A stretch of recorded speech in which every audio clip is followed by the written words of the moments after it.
the name of looking for president. Kofi na hwan I hear people saying, very fine mind. I don't know any nisika no pen baby intra.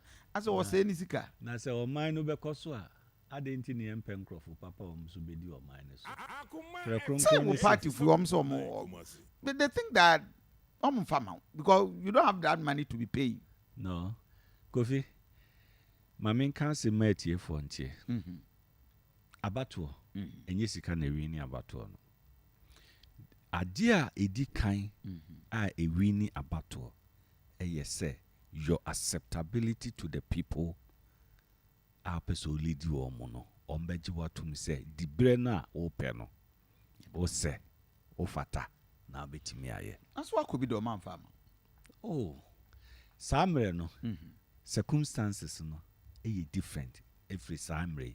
Okay. Samre no na party no opposition Kofi so ni pa ni opposition na na Kufu Addai candidate 2008 when nim kunim 2009 ya amend the constitution ya amend the constitution expanded delegates no ya de hu en monyam ni nyina ma na Kufu Addai say yeah okay so no ni esade ne court 2012 ya call ye anyeye ene ye call Supreme Court into 2014 no ne binum kra say for the second term a party no opposition Addai ni nyai mu bi an contest ne ma na Kufu Addai enko enna yesi no democracy kabi ma men kabi yen party so ne de ho ahwa ye ho se ye wo akukudam for at any point in time no ya wo si etimi nya nipa beye miensa enan enum ensia no be the party no emu ba kon akwa di party e betimi di party ne nti wo ka se ye nto aba na ba ko penko a na che se kukudam na ye se ye wo no ye ka ebia ye de ahye na o ka wo mo hye wi a next time ho am na ado mbepie aka kire Ghana for se ye nhwe sa amra ni ma we mu na enyi mu ba ko. We are convinced in 2014 no the party's situation no they different. Okay. 2023 ya ba mu 70 year mu na away conditions no nye the same anado nkobiem na Kufu Addai nkobiem the party mano ejina so eye ma ono titiri no enye automatically transferable to any other person. Okay. Say moye man na ado dia me so me asomasi me obente monye mame. Party man so omo carry obi ahwe obi asu ene ne ban. Se samre hwan ye di ne di eku nanimu a ebetimi a break 8 no. Not just say yakomfie nwotwe na wie. Yesi e be set record. Nti hwan na record setting no obetimi edi eku nanim ama yako mfie du mienu yako mfie du ensia. Enti no obi o ha na oye propaganda ene obi anyai we ni aton na wie we ni se mo si aton obi awie a sa nipa kro me Addai Nimo mi so ono nkwa onko independent. Another American Kofi. Okay. Obi si ono ni aton na wie a ono wodin aton na wie dia Addai Nimo me sisa nipa no. Others believe you have had a vice president or mama keteno bi any onko independent. No nya NPP platform osono ne red white blue colors no ento na ko independent eno de say we ni wi a wonko a and you said the American no emu na ho emu da ho enti once ye hwe se hwan ye de ne betena osono no so near the red blue white colors no egunu so no wo Kofi Asante Aduanaba ene ye do tena osono no so the colors no gu wa Kofi we are popular. Popular individual. That is the platform where you create here popular. I see. And yet any individual and popular. And when you do see so now, Aduanaba, ubi biara owo ni kroki tuam biano. Our NPP ni executive member ho e kru bia mu no. Se impo owo ni kro kwase no e party executive on him say or Koton Aduanaba Kofi Asante as MPP flag bearer. I see. Now, yen share mo party constitution. Ebema kwan say mo bro 5 you go and cut down to the first 5. I'm hearing more than 5.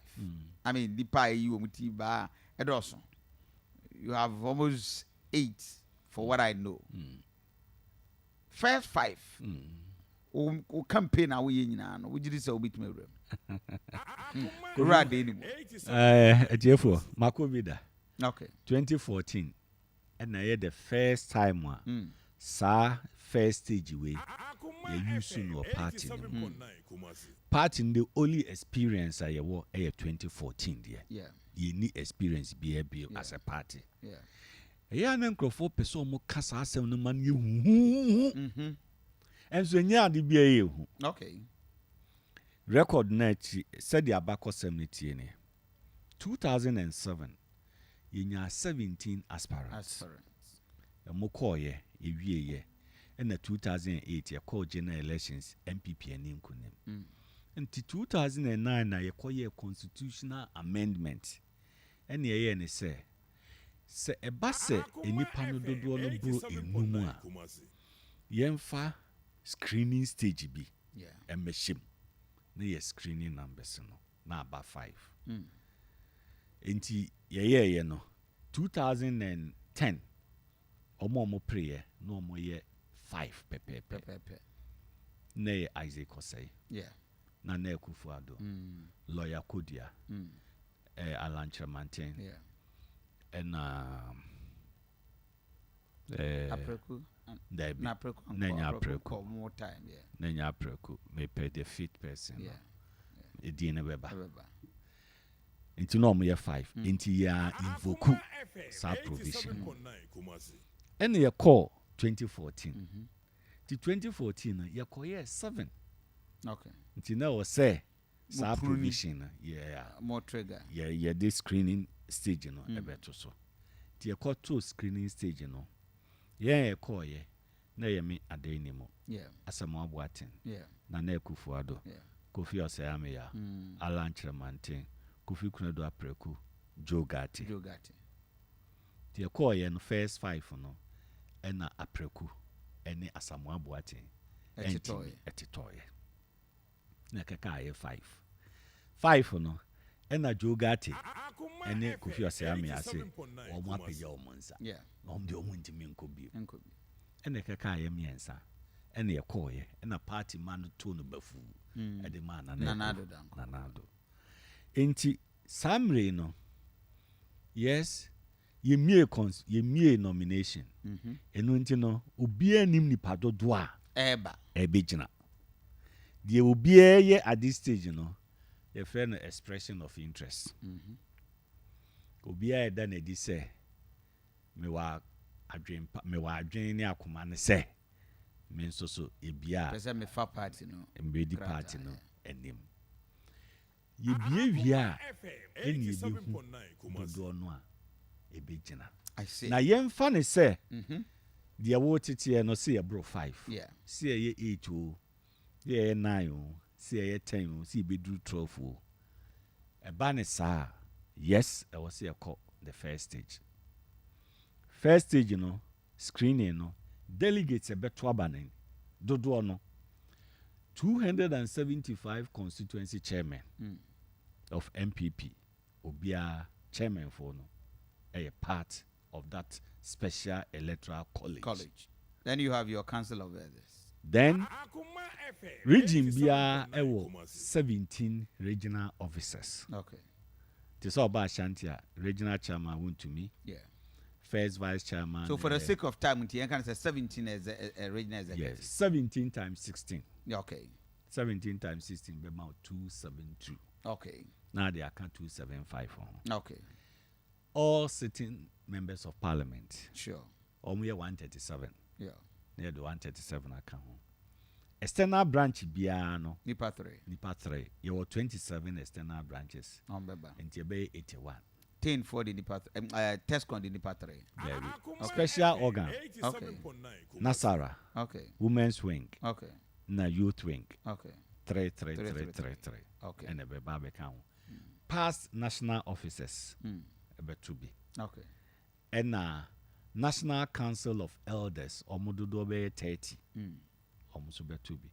Into kanina bomwa figure no is around. Then you have constituency chairman. And Medomaka the largest block. The largest block, yeah. Into kanina bomwa Kofi. Yamvan say be nipa 1,000. Omne ekwakoto. Omne beto. I cut it down to 5. Yeah, there yi 5 for now. I see. Na womo so to a womo koto no. Womo nkoto yi flag bearer. No. Womo nkoto enko predict flag bearer. Yeah. The purpose ni say womo to na amasone so na ya be 5. Na ye jaya ma edom kese no a eye be 208,000. Imagine say nipa 1,000 koto 5. No mu wi a no ma kaka kire 208,000 say ye de ewie nipa num no. Monkoto so aba. Mo amunko decide. I am going to ask you my time no yaso. I think for 03224980035. Production bebe me wa 03224980036 98037. Mo am Facebook page. Ya ni ora de ni mo na edin komo ono ye presidential aspirant hopeful for the new patriotic party. Obetimi adjoin here on Facebook page na do comment aba now why a part of the discussion. Sanso ena ofia number here 0243 114497 and 03224980037. Now around the Nimo me pese me nya this understanding. Ghana ni bia wuti enwure. E dia de ba ko pa wo pese wo ba. Wo de bese san Ghana. Enti ase we nya to me amedi president for Ghana. Na debi urade to say Ghana for me buy at least I will be that person they were looking for. What is that thing? Kofi me da say me de normal enson atudwa. Okay. Baako on agriculture, okay. Food security. Baako on education, adesua nimdeɛ. Baako apomden. Free HHS obeto aso. Yebeto aso. Okay. Yebehwe kwan a funding no. Okay. Ɛho sikasɛm no. Okay. Yebehwe na ayeye. I see. Na afi to be review. Sure. You review free HHS. Sure. And yebema parents amu betimi etua bi no yebe encourage wo mo tua bi ni nya award system bi a ye de so be hye wo mo animonyam. I see. Because obi a we yawofo obi zo betimi atua ne bade atua mofra be ye 5 or 10 nti we ma kwan mo safo na atua okay utua wi a o man no so e be hye wo animonyam. Okay. E wo bi ho so ta say ope ade ba ko pa. Yes, one thing. No Ghanaian should go to bed, should go to school, should go to work hungry. I see. Me common ne Ghana ni bia so okọ adwuma na okọ adwuma oku school. Wow. Ana se okoda. Ebi no de come. Ekoda. Eda. And you ensure say Ghana ni bia at least obenya ne dada aduane. Yes, Edi. Food security, food sufficiency. And that is what you want to be remembered for. Sebastian Obidi Ghana. No Ghanaian should go to bed, school, or work hungry. Hello, good evening. Good evening, Kofi. Bebacho Hweni. Kwesi, me were 3 minutes to wrap up. Go straight to your point. Kofi, I'm more about that. Kofi, on say, I was taking a position and say, apart from NPP, you know. TBI seat and illegal. Now, on my young phone, Catano, no can be say, I will be, you know, and I'm on my own account. And because Bible will say, I want that and for one you, and I won't say, I got cinema. Now, all kind of watching. Now, Bible, no matter no, what's where we are now. That's it. Hello, good morning. Minia Kofi Asante any. How guys go go meet you? Kofi Adiesa. You best so Kofi the one for radio station. Yamene. Kofi the excellency Dr. Mahmoud Baum yankwa na watch yaw. Me pacho, me time sayenko. Kofi misre papa nsema okay me fi say emu dopa na no kwepa papa de ni modie mean, I say, Babon Homody, NPP, but Kofi na as Garcia, Semana Mokan. Aye. Kofi say, me papa so say, if you be no say president, which we didn't say, they say, be a McKim, and I say, be a Yamutin Kran, if you be a house, they say. Exactly. Per the constitutional lawyer Hans Kodia, who embrace any hosa. And the best say, Ghana for society, we want check. And Kofi say, I'm for Becky Common, say, you bet him, you look around, say, you bet him, and Sunny for Bako Kradia Momo. That's the Ghana for 1 point. Already, who bet you as Gracia? Because so would GB. Me GB. Who bet you? Me call first.